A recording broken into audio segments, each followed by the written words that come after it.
Halo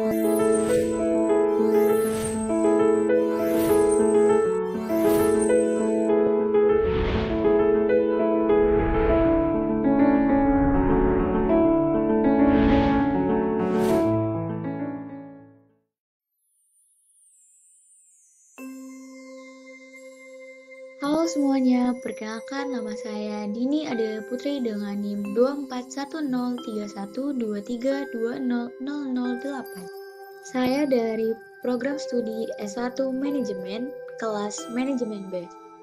Jadi di sini saya akan menjawab pertanyaan dari tugas ujian akhir semester pada mata kuliah Manajemen.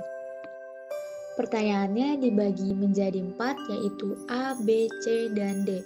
Dengan nomor urut presensi saya nomor 7. Pertanyaan bagian A. Jelaskan kelebihan dan kekurangan struktur organisasi matriks. Struktur organisasi matriks merupakan kombinasi antara struktur fungsional dan struktur berbasis proyek. Kelebihannya, struktur ini memungkinkan penggunaan sumber daya lebih efisien dan meningkatkan kolaborasi antar bagian, karena karyawan bisa terlibat dalam berbagai proyek sekaligus. Namun, kekurangannya adalah adanya potensi konflik perintah karena satu karyawan dapat memiliki dua atasan, yaitu atasan fungsional dan atasan proyek, yang dapat menimbulkan kebingungan atau tekanan kerja jika tidak dikelola dengan baik. Oleh karena itu, struktur ini memerlukan koordinasi yang kuat serta sistem komunikasi yang jelas. Selanjutnya, pertanyaan yang bagian B. Jelaskan perbedaan antara penyusunan personalia internal dan eksternal.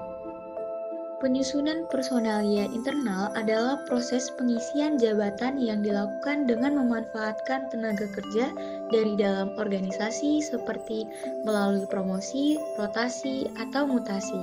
Metode ini memiliki keunggulan karena karyawan sudah memahami budaya kerja perusahaan dan proses adaptasinya cenderung lebih cepat. Sementara itu, penyusunan personalia eksternal dilakukan dengan merekrut tenaga kerja dari luar perusahaan. Cara ini biasanya dipilih jika perusahaan membutuhkan kompetensi baru atau ingin memperoleh perspektif yang lebih segar. Meskipun rekrutmen eksternal dapat memberikan keragaman, namun memerlukan biaya dan waktu lebih besar, serta proses adaptasi yang tidak selalu mudah.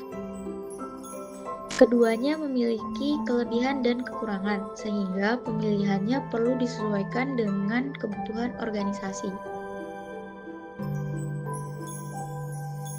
Selanjutnya, pertanyaan bagian C. Jelaskan konsep motivasi yang berbasis pada tujuan dan bagaimana cara mengaplikasikannya. Konsep motivasi berbasis tujuan merupakan pendekatan yang menekankan pentingnya penetapan tujuan yang jelas dan menantang dalam meningkatkan motivasi serta kinerja seseorang.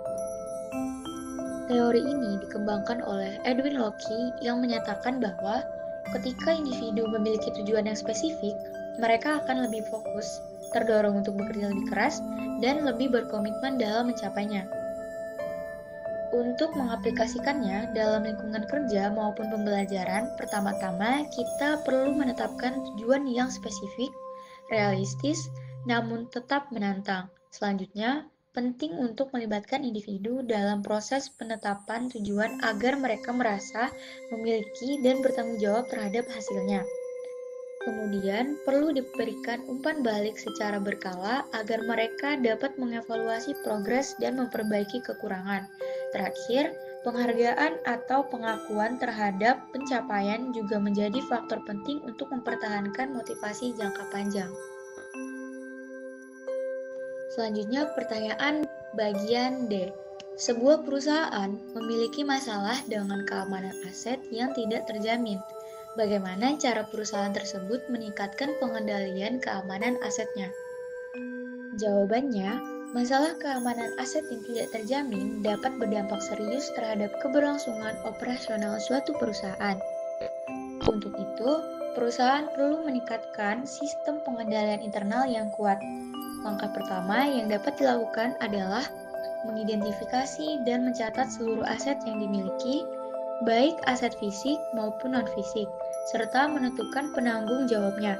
Selanjutnya, perusahaan dapat menerapkan pengamanan fisik seperti pemasangan CCTV, akses kontrol, dan sistem alarm. Penting juga untuk menetapkan prosedur penggunaan dan pemeliharaan aset melalui SOP yang jelas. Selain itu, pelaksanaan audit atau inventarisasi secara berkala akan membantu memastikan keberadaan dan kondisi aset tetap sesuai. Pemanfaatan teknologi informasi seperti sistem manajemen aset digital juga bisa mendukung efisiensi dan ketelitian pengawasan. Tidak kalah penting, perusahaan harus memberikan edukasi kepada karyawan terkait pentingnya menjaga aset dan menetapkan sanksi yang tegas terhadap penyalahgunaan. Dengan kombinasi langkah-langkah tersebut, pengendalian keamanan aset dapat ditingkatkan secara signifikan.